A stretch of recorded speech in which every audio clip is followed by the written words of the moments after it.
का प्रभाव, किसका? आवरण का प्रभाव। प्रभाव तो आपके चरित्र का होना चाहिए, प्रभाव तो आपके कर्म का होना चाहिए, प्रभाव तो आपके परोपकार का होना चाहिए, प्रभाव तो आपके सत्कर्म का होना चाहिए, प्रभाव तो आपकी ईमानदारी का होना चाहिए, प्रभाव तो आपके सरलता का होना चाहिए। सामर्थ्यवान होने के बाद सरल, क्या? हाँ, अगर आप सामर्थ्यवान नहीं तो आपकी सरलता का कोई मतलब ही नहीं है, ये ध्यान रखना। सामर्थ्यवान होने के बाद सरल। आप मजबूत हैं और सरल है तब आपके सरलता का मतलब है, लेकिन आप कमजोर हैं और कह रहे हैं मैं सरल हूं, तो ऐसी सरलता का कोई मतलब नहीं है। तब तो आप मजबूर ही हैं, तब तो आपको सरल रहना ही पड़ेगा। आप करोगे क्या? ऐसी सरलता का कोई मतलब नहीं।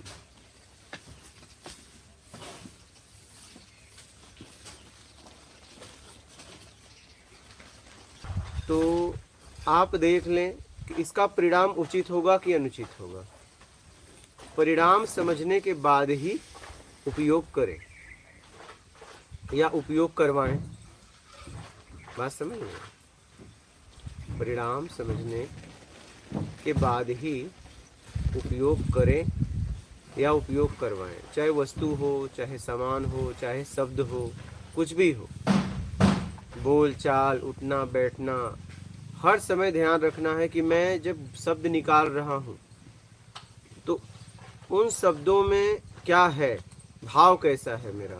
क्या मैं दबाव की वजह से शब्द निकल रहे हैं, सामने वाले के दबाव की वजह से मैं उसके सामने उसकी वाहवाही कर रहा हूँ, या वो कमज़ोर है अच्छा है तो भी मैं उसकी बुराई कर रहा हूँ। बात समझ रहे हैं? हम जब शब्द बोलते हैं तो उस समय आपकी स्थिति क्या रहती है, मानसिक, इसका विशेष ध्यान रखें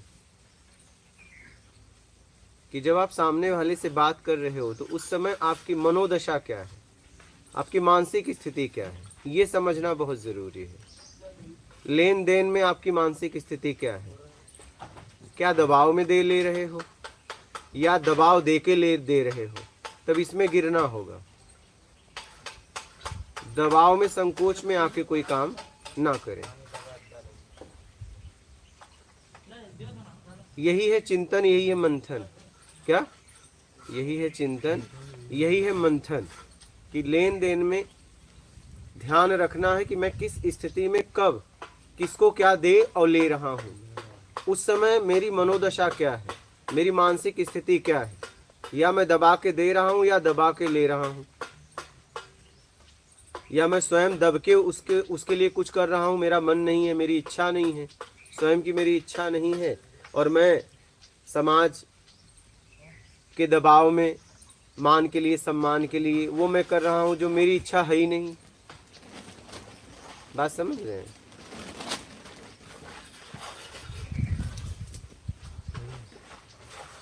ये सब स्थितियां देखनी चाहिए। यही है चिंतन, यही है मंथन।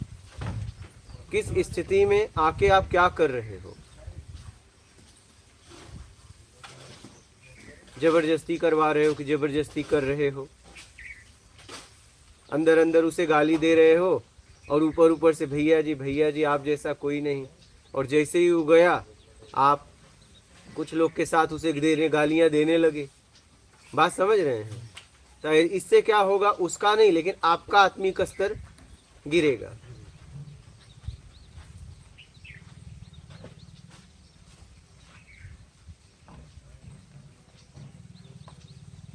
आवरण के प्रभाव में आके ज्यादातर लोग वो बोलते हैं जो उन्हें नहीं बोलना चाहिए। क्या? अगर आवरण मजबूत है तो उसे झूठे भैया जी कहते हैं, और भैया जी वाला उसका कर्म भी नहीं है। क्या? उसका कर्म तो शैतान वाला है, लेकिन उस शैतान से बचने के लिए भैया जी कह रहे हैं। क्या? कि यार मेरे ऊपर अपनी शैतानी का प्रयोग ना करे। अरे आप इतना सामर्थ्यवान बना लो ना अपने आप को। या तो आवरण कमजोर है और बहुत सज्जन इंसान है, लेकिन आवरण उसका कमजोर है, इसलिए आप उससे रेते करके बात कर रहे हो। मेरी बात समझ रहे हो? और ऐसा होता है। क्या? ऐसा होता है कि आवरण देख के हम सामने वाले से बात करते हैं। तो आप जिससे भी बातचीत कर रहे हैं, आप उसकी स्थिति और अपनी स्थिति देख लो कि क्या सच में आप उससे बात कर रहे हो कि कहीं दबाव में बात कर रहे हो। क्या सच में अपनी बात खुलकर उसके सामने रख पा रहे हो कि नहीं रख पा रहे हो। अगर खुलकर रख रहे हो तब तो ठीक है, आपका स्तर उठेगा, और आप दबाव में रख रहे हो तो आपका स्तर गिरेगा। तो देख लीजिए कि हम किसके सामने क्या बोलते हैं। यही है मंथन, समझकर बोलना। बात समझ में आ रही है? जब हम इस जिससे बात कर रहे हैं, हमारी मानसिक स्थिति क्या है।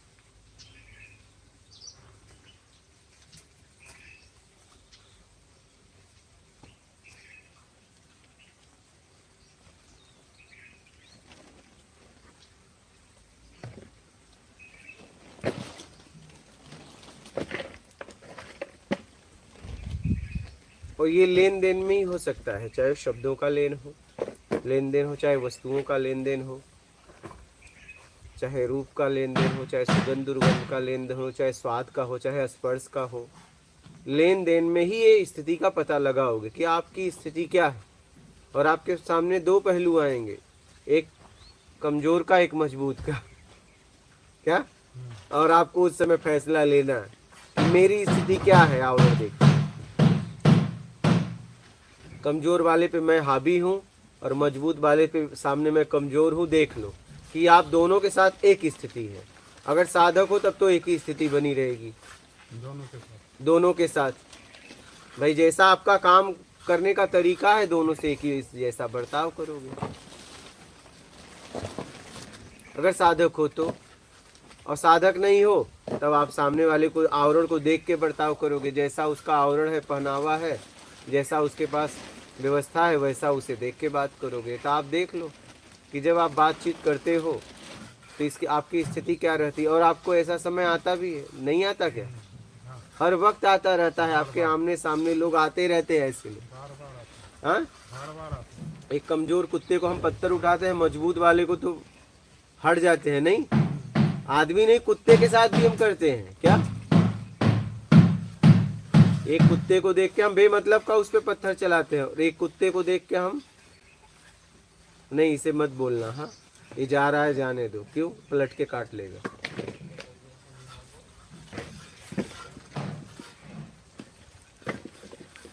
ऐसा होता है ना? होता है। तो गुरुजी, ये ध्यान, चिंतन और मंथन एक ही। हाँ, व्यवहार में तो होता है। बस वही तो देखना है। आपकी स्थिति तो समान होनी चाहिए ना, आपकी स्थिति तो समान होनी चाहिए ना। समानता होनी चाहिए ना आप में। आपको तो एक जैसा सबके साथ व्यवहार करना चाहिए।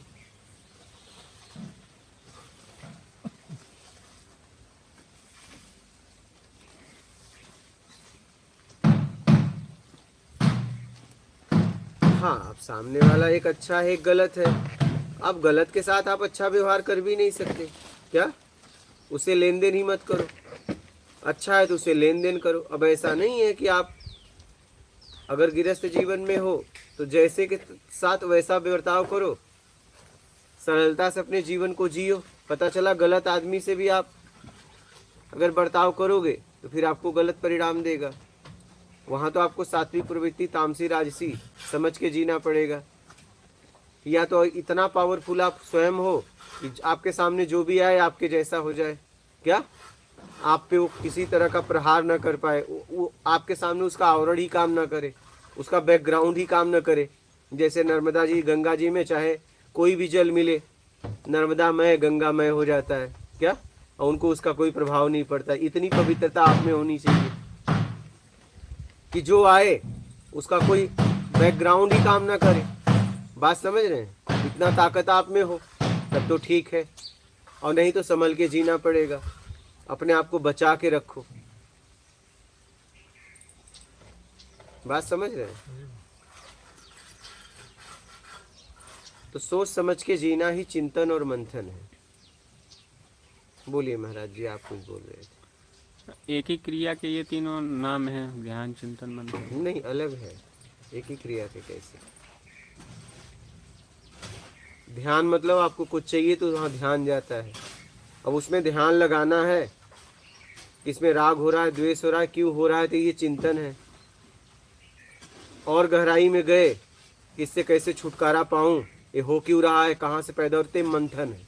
जी। ठीक है, तो ध्यान, चिंतन, फिर मंथन।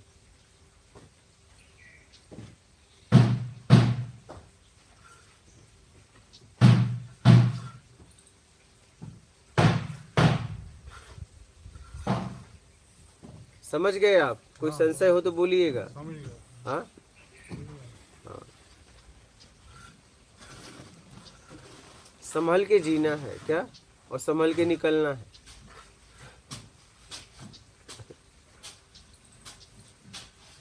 यही तो साधना है, आपको हर वक्त करनी है। क्या, सोते जागते, उठते बैठते, बोलते चालते, घूमते फिरते, अपने व्यवहार को देखना है कि मैं व्यवहारिक जगत में कैसा व्यवहार कर रहा हूँ, इस व्यवहारिक जगत में मैं कैसा आचरण अपना रहा हूँ, इस व्यवहारिक जगत में मेरे संस्कार कैसे हैं, मैं बर्ताव कर रहा हूँ तो क्या देख के कर रहा हूँ, सामने वाले का चरित्र देख के कर रहा हूँ कि उसके वैभव से प्रभावित होकर उसके साथ बात कर रहा हूँ, ये आपको देखना है।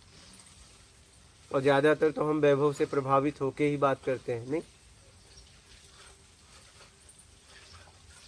उसका चरित्र देखिए, उसका हाव भाव देखिए।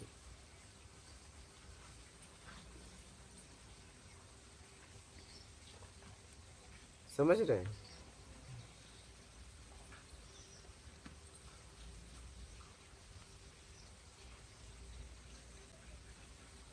आवरण से कैसे भी अपने आप को छुड़ाओ। क्या, आवरण का प्रभाव, प्रभाव लेना और देना, इसी से अपने आप को छुड़ाओ। आप जब भी किसी से बात करें तो देखिए कि आप किस प्रभाव में बात कर रहे हैं। प्रभाव किसका है? चरित्र का है तब तो ठीक है, लेकिन अगर आवरण का है तब तो आपको गिरा देगा। ये देखना, जब भी आप बातचीत करते हो, लेन देन करते हो, प्रभाव तजुर्बा है। किसका? हाँ तजुर्बा है। हाँ है, तभी तो समझ में आ रहा है। हाँ,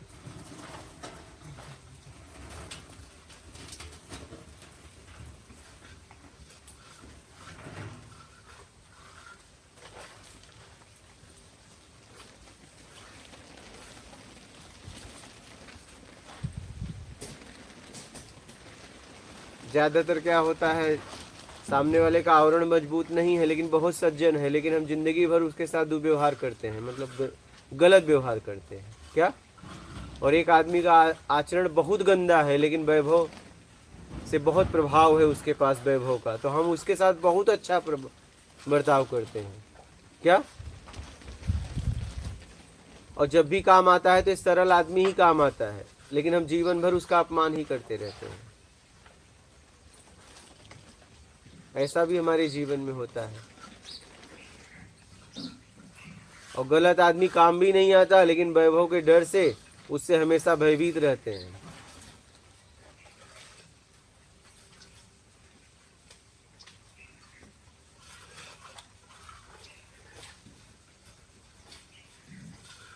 समझ रहे हैं? प्रभाव देने और लेने से अपने आप को मुक्त करा दो, वो भी आवरण का प्रभाव। किसका? आवरण का प्रभाव। प्रभाव तो आपके चरित्र का होना चाहिए, प्रभाव तो आपके कर्म का होना चाहिए, प्रभाव तो आपके परोपकार का होना चाहिए, प्रभाव तो आपके सत्कर्म का होना चाहिए, प्रभाव तो आपकी ईमानदारी का होना चाहिए, प्रभाव तो आपके सरलता का होना चाहिए। सामर्थ्यवान होने के बाद सरल। क्या, हाँ, अगर आप सामर्थ्यवान नहीं तो आपके सरलता का कोई मतलब ही नहीं है, ये ध्यान रखना। सामर्थ्यवान होने के बाद सरल। आप मजबूत है और सरल है तब आपके सरलता का मतलब है, लेकिन आप कमजोर हैं और कह रहे हैं मैं सरल हूं, तो ऐसी सरलता का कोई मतलब नहीं है। तब तो आप मजबूर है ही हैं, तब तो आपको सरल रहना ही पड़ेगा। आप करोगे क्या? ऐसी सरलता का कोई मतलब नहीं।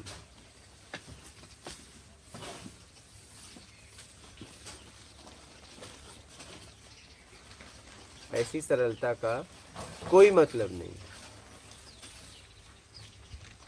बात समझ रहे?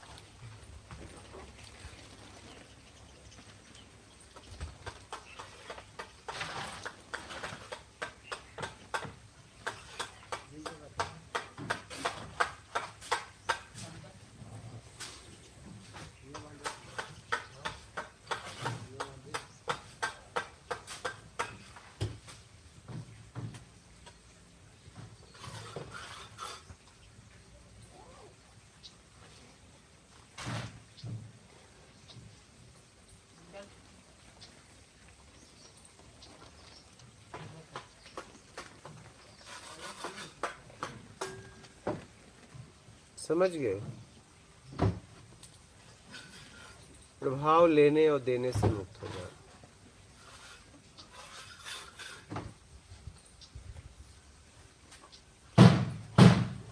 और कोई प्रश्न है? वही लाइव के प्रश्न। राजेंद्र कुमार, मात नर्मदेहर नर्मदे गुरुजी, रामी प्रणाम गुरुजी, प्रेम लता प्रणाम गुरुजी, मात नर्मदेहर, सुजीत भार्गव नर्मदेहर गुरुजी, राज कपाड़िया पूजनीय गुरुदेव के चरणों में राज कपाड़िया का दंडवत प्रणाम, मात नर्मदेहर, मात अश्विन पटेल कोटि कोटि प्रणाम गुरुजी, हीरू कंवर मात नर्मदेहर गुरुजी, अनिल तिवारी गुरुजी सादर चरण स्पर्श, रमेश जय सिंह जी नर्मदेहर नासिक से कोटि कोटि प्रणाम गुरुदेव जी, सब लोगों को मात नर्मदे है। हरीश चौहान गुजरात वडोदरा से गुरुजी, योगी जी महाराज जी मात नर्मदेहर आपके चरणों में कोटि कोटि वंदन, वीणा अरोड़ा विनोद वीणा गुरुजी प्रेम प्रणाम, मात नर्मदेहर गुरुजी, जीवन प्रजापत गुरुदेव नर्मदेहर आपके चरणों में दंडवत नमन, विजेंद्र रोट जय जय हो गुरुजी, कालूराम प्रणाम गुरुजी, ओम विष्णु, सुरेश कुमार जय गुरुदेव आपके चरणों में कोटि कोटि प्रणाम, जान मोहम्मद गुरुजी आदाब, देवत गगलिया जय गुरुदेव और नर्मदे हर,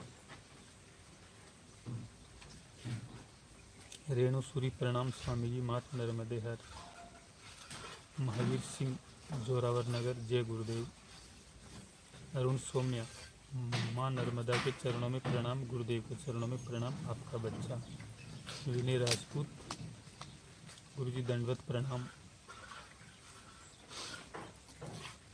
प्यारे माता पिता प्रणाम गुरुजी चरण स्पर्श, टीजी गेमर गुरुजी नर्मदे हर, मोजी पटेल गुरुजी राम राम, टीजी गेमर गुरुजी अगर कमज़ोर हैं तो क्या करें?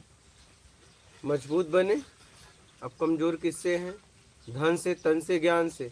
धन से हैं तो मेहनत करके पैसा कमाओ ईमानदारी से। शरीर से हैं तो काजू बादाम ये सब खाओ, दूध दूध पियो बढ़िया से, शरीर को मजबूत करो।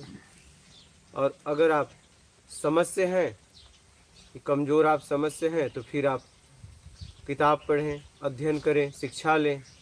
आप देखिए कमज़ोर किससे हैं, आप ज्ञान लें, आगे बढ़ें। बोलिए। एल जी वेला गुरुदेव को दंडवत प्रणाम, वीर जी नमस्कार गुरुदेव, कार्तिक शर्मा गुरुजी क्या तंत्र या काला जादू काम करता है? जब आप लालची हो तो काम करता है, लालची नहीं हो तो कुछ काम नहीं करता। लालच, लालच की वजह से सम्मोहन काम करता है। अगर आप लालची नहीं हो तो आप पे कोई सम्मोहन काम नहीं करेगा। क्या कोई जाल में पक्षी फंसती है तो क्या जाल फंसाता है? वो जाके खुद फंसती है चारा के लिए। क्या? तो ये है सम्मोहन, ये है सम्मोहन। वैसे ही मानव फंस जाता है लालच में। जब वो कहता है ना इसने मुझे लूट लिया, तो उसने तो कम लूटा, आप उसको ज़्यादा लूटने गए थे। क्या? तब जब भी देखो आप वो लेने गए, वो करने गए थे जो हो ही नहीं सकता। क्या? आपको भी ये बात पता है, फिर भी आप फंस जाते उसके बातों में। आपको कितने लोगों ने कहा कि आत्मज्ञान कोई किसी को करवा नहीं सकता, फिर भी आप खरीद रहे हो। तो गलती किसकी है? गलती किसकी है बताइए। हाँ, अगर सोना कोई आपको कह रहा है कि 1 किलो में 1 लाख में दे दूंगा, तो गलती किसकी है? हाँ, तो फिर आप ले आए और बोल रहे हो पीतल निकला, तो गलती किसकी है? 1 लाख में 1 किलो सोना मिलता है? नहीं, खुद सोचना चाहिए ना आपको, इतना समझ आपके पास होनी चाहिए। आप आत्मज्ञान के लिए पैसा दे रहे हो, शक्तिपात के लिए पैसा दे रहे हो, ये क्या कि पैसे से खरीदा बेचा गया इतिहास में, लेकिन आप दे रहे हो, तो गलती किसकी है? आप ही की है ना। बिना कुछ करे मिल गए तो और अच्छा लिखा है इतिहास में, कोई किसी को करवा नहीं सकता, लेकिन फिर भी आप जाके खरीद रहे हो, तो बेचने वाले से ज्यादा तो गुनहगार खरीदने वाले हैं। अगर वो खरीदते नहीं तो वो बेचता नहीं, वो तुम ही झुंड में से एक निकल गया, वो तुमसे ज्यादा लालची था क्या? आप कम थे, वो ज्यादा लालची था, इसलिए उसने भीड़ जमा कर ली कि आओ हम तुम्हें आत्मज्ञान करवाएंगे। जब देख लिया कि नहीं लोग आत्मज्ञान के लिए पागल है, खरीदना चाह रहे हैं, तो उसने बेचने बैठ गया कि आओ हम तुम्हें करवाएंगे ना। और इतिहास चिल्ला चिल्ला के इतिहास में कह रहे हैं कि कोई किसी को आत्मज्ञान करवा नहीं सकता। ऐसा होता तो कृष्ण भगवान सबको महाभारत में करवा देते। बोलिए, ये जितने भी उपलब्ध हुए हैं सबको करवा देते ना, एक को क्यों करवाते? क्योंकि एक उस लायक था। इतिहास में कभी भी बेचा खरीदा गया है आत्मज्ञान शक्तिपात? लेकिन आप बेच खरीद रहे हो, तो गलती किसकी है? हमारी। तब उससे ज्यादा गलती आपकी है। आप सेटिंग करने गए हो। सोचने वाली बात है। इतिहास में चिल्ला चिल्ला के महापुरुष थक गए कि भैया अगर आत्मज्ञान तक पहुंचना है, उस परम सत्ता तक पहुंचना है, तो ईमानदारी सत्कर्म अपना लो। अब आप कह रहे हो कोई आत्मज्ञान के लिए साधना बताओ। चिल्ला चिल्ला के महापुरुष यही थक गए। अब उनके नाम से लोग ध्यान बेच रहे हैं। क्या बेच रहे हैं? ध्यान। और तुम खरीद रहे हो, खूब अच्छे से खरीद रहे हो, और कह रहे हो कुछ हो नहीं रहा है। होगा भी नहीं, क्योंकि जिसके नाम से बेच रहे हैं उसी ने कहा है क्या करने को और क्या कर रहे हैं।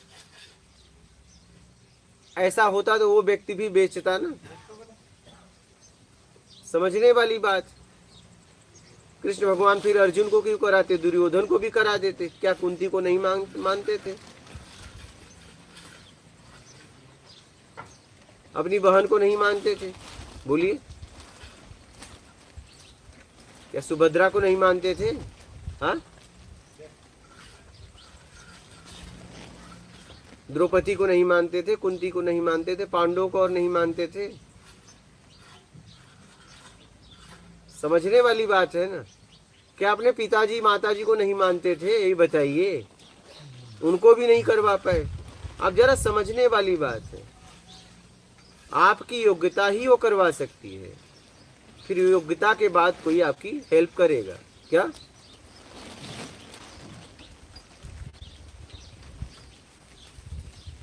इस बात को समझिए। लेकिन आप पैसे से करने गए हो, तो गलती तो आपकी है ना। आपको खुद समझना चाहिए। जब ये खरीदा बेचा ही नहीं जा सकता, महापुरुष चिल्ला चिल्ला के बोल रहे हैं, लेकिन आप जाके खरीद और बेच रहे हो, और फिर आप खरीदने जाते हो, खरीद भी लेते हो, कुछ हुआ भी नहीं, और लोगों को बेचवाने भी लगते हो। हाँ, क्या मुझे ये फायदा हुआ, मुझे और झूठा। कुछ नहीं हुआ। कुछ नहीं हुआ। एक आश्रम में मैं पहुंच गया, वहाँ का मैनेजर था, वो आत्मज्ञान करवाते हैं गुजरात में। तो मैं मिला, वो तो बोला मेरा ध्यान ऐसा लगता है वैसा लगता है, मैं इतना ऊपर जाता हूँ नीचे आता हूँ। बोला यार बात समझ में नहीं आती, एक ऐसा ध्यान है ऊपर नीचे शरीर छोड़ के आना जाना। फिर जब बाद में उसका गुरु हमको सत्संग के लिए कमरे में बुलाया, बातचीत हुई, फिर बताया तो था ये घटना। जी। फिर उन्होंने मेरे को बोला कि आप मेरे बारे में कुछ बताइए। मैंने कहा सबके चक्कर में अपने आप को मत भूल जाइए। और फिर मैं वहाँ बोल दिया कि कोई किसी को इस दुनिया में पैदा नहीं हुआ, कोई किसी को आत्मज्ञान करवा दे। क्या आत्मज्ञान करवा दे? तो फिर मैं बोला बुद्ध के साथ आनंद थे, आनंद ने पूछा मैं लगभग 20 साल बताया। मैं बोला बुद्ध के साथ आनंद थे इतने सालों तक। तो आत्मज्ञान नहीं करवा पाए। बोले 40 साल थे। तो मैंने कहा, उन्होंने पूछा कि मुझे आत्मज्ञान क्यों नहीं हुआ। तो उन्होंने कहा कि तुम सबको छोड़ दिए, मुझ में फंस गए। कहने का मतलब है कितने सालों तक रहे। तो उन्होंने 40 साल बताया। बोला 20 हो या 40 हो, अपने को इससे मतलब नहीं है। बुद्ध नहीं करवा पाए ना, पहले ये बताओ, सीधी सीधी बात करो। क्या नहीं करवा पाए ना? बोले हाँ। मैं बस ओ भक्त उन्हीं के बैठे। तो वहाँ लिख दिया है उन्होंने, आत्मज्ञान करवाता हूँ। फिर वो मैनेजर क्या हुआ, फिर वहाँ एक साध्वी थी, हरिभाई थे। बोले क्या इनके साथ घूमते हो, इनके पास क्या है? वो कार से थे, मैं फटा हुआ कपड़े। तो बोले इनके साथ क्या घूमते हो, ये क्या है इनके पास? बोले आप इनसे बात करो, समझ में आएगा। फिर वो जब मुझसे बात की तो रोने लगी। बोले अब मैं क्या करूं? बोला तुम जो करना था कर दी हो, तुम निकल के भी नहीं निकल पाई। तुम निकल के भी तुमने एक घर छोड़ा, अनेक घर पकड़ लिया। गलती यहाँ ये हो गई। सन्यासी से यही गलती हो जाती है, साधु से। एक घर छोड़ता है और अनेक संसार का घर पकड़ लेता है। पहला छोड़ना एकदम सरल था, लेकिन अब ये अनेक भक्त हो गए, इनको छोड़ना सरल नहीं। हाँ हाँ, सन्यासी यहीं आके फंसता है। क्या? पकवान, पैसा। हाँ वही इसीलिए तो जोड़ता है। अनेकों भक्त उसके हो जाते हैं। क्या? फिर हाय हलो होने लगता है। समझ? रिश्तेदारी, नातेदारी, संबंध सब करवाने लगते हैं। सब वही हो जाता है। बेटी बेटा का ब्याह, बस वही हो जाता है। इसी में गए चले थे भगवान ढूंढ। कई दंडी स्वामी मैंने देखे। हाँ वही यही रोजगार है उनका ही। वही कह रहा हूँ। तो कहने का मतलब आप किस लिए निकले थे?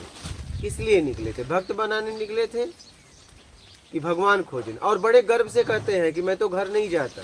तो कितने घर पे पैर रखते हो ना, कितने घर में, वहां भी मत जाओ ना, वहां भी मत जाइए ना। फिर आप किसी के घर मत जाइए, तब समझ में आए कि आप घर नहीं जाते हो।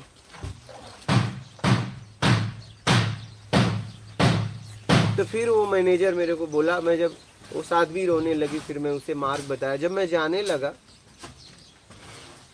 तो उसने एक बात कही। बोले मुझे बाहर मिलना नहीं तो मैं आत्महत्या कर लूंगा।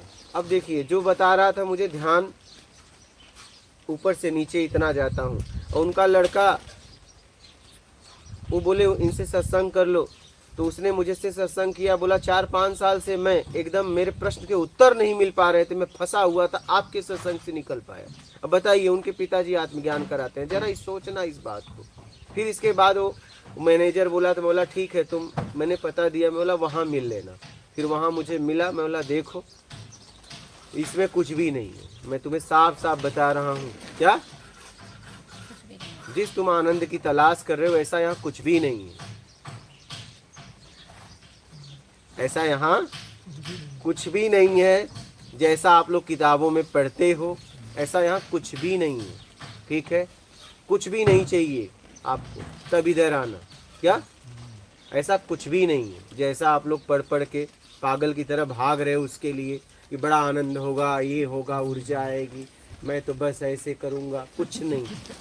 मैं आपको बता रहा हूँ, इस पागलपन से हटो। इसी में फंसे।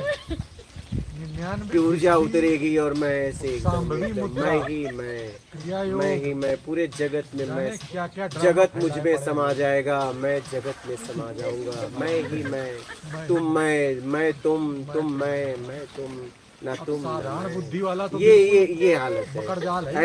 ऐसे में मत उलझो। फंस जाता है। आखिरी में आके बोला ना तुम ना वो सही है। अरे ये राधा और गोपी का ड्रामा आप देखो। नहीं, इसीलिए आपको सचेत कर रहा हूँ मैं। आपको, आप लोग बहुत पछताओगे। धीरे धीरे महात्मा कहते हैं यही